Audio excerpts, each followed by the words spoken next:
Je m'appelle Marc Lagarde, j'ai 34 ans. Aujourd'hui, je suis viticulteur et je suis en cours de diversification de mon activité. Je suis pris aussi dans un projet d'implantation de maraîchage et d'autres activités avec des producteurs locaux pour pouvoir se mettre en commun, produire en commun et aussi vendre en commun.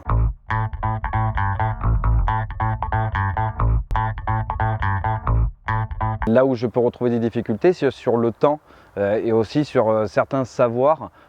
Toutes ces questions qui peuvent se poser avec l'installation, à savoir par quoi commencer, où planter, quel revenu également je peux essayer d'anticiper sur mes productions. Donc toutes ces questions que peuvent se poser un jeune novice en maraîchage. On se débrouille, c'est-à-dire qu'on se renseigne, on discute avec les gens et puis on plante, on essaye de voir si ça pousse et comment ça pousse, et c'est comme ça qu'on commence au départ, tout simplement. Les leviers, c'est surtout bien gérer son exploitation, bien anticiper, donc ça va être d'avoir des éléments qui me permettent de structurer là où je vais chaque année. Voilà un petit peu les leviers, et je pense que LZR pour ça peut être également un bon levier pour arriver à bien structurer son exploitation.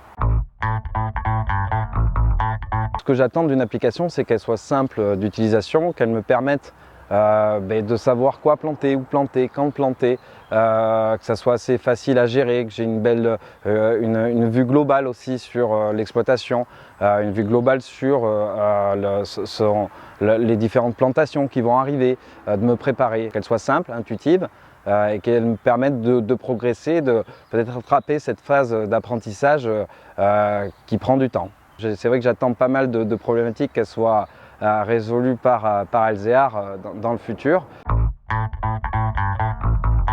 Ce qui va me permettre de pouvoir gagner du temps dans mon exploitation, dans mon activité future, c'est justement de ne pas en perdre. Et donc de savoir avoir un document unique sur lequel je puisse me référer et qui m'indique quoi faire peut-être en activité journalière, de me prévenir qu'il y a peut-être telle ou telle récolte ou tel semis à faire. C'est quelque chose qui pourrait un petit peu me dégager du temps où je vais devoir faire ces documents, où je vais devoir faire ces planifications. C'est justement d'avoir ces outils-là qui nous permettent de regarder rapidement le matin quand on va embaucher, de savoir où c'est qu'on en est et de savoir ce qu'on va faire pour toute la journée. Et intégrer aussi des personnes qui risquent de venir travailler, de pouvoir partager avec eux les différentes activités qu'on pourrait avoir à faire sur le site.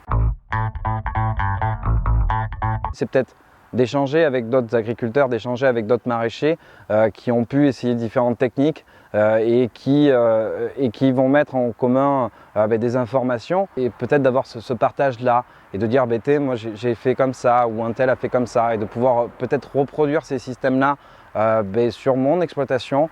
C'est déjà pas mal d'être informé de ce qui se passe et d'avoir des échanges autour de ça. Quand j'ai vu l'application se développer, tous les efforts qui ont été mis ensemble par l'équipe, de nous regrouper, d'échanger, d'essayer de prendre des informations avec différents maraîchers, des jeunes comme moi qui n'ont peut-être aucune expérience, c'est tout ça qui a fait qu'aujourd'hui LZR, c'est un projet qui me passionne. Si on veut voir des modèles s'implanter sur nos communes, dans nos collectivités, il faut tous mettre un petit peu la main à la pâte, et d'avoir ce genre d'application, je pense que ça peut être qu'un plus. Déjà de leur dire s'ils peuvent essayer de faire ce projet-là s'envoler un petit peu et devenir réalité, ce serait déjà pas mal. Donc là, je sais qu'il y a des campagnes de crowdfunding qui sont prévues, donc allez-y les gars, aidez-nous, quoi.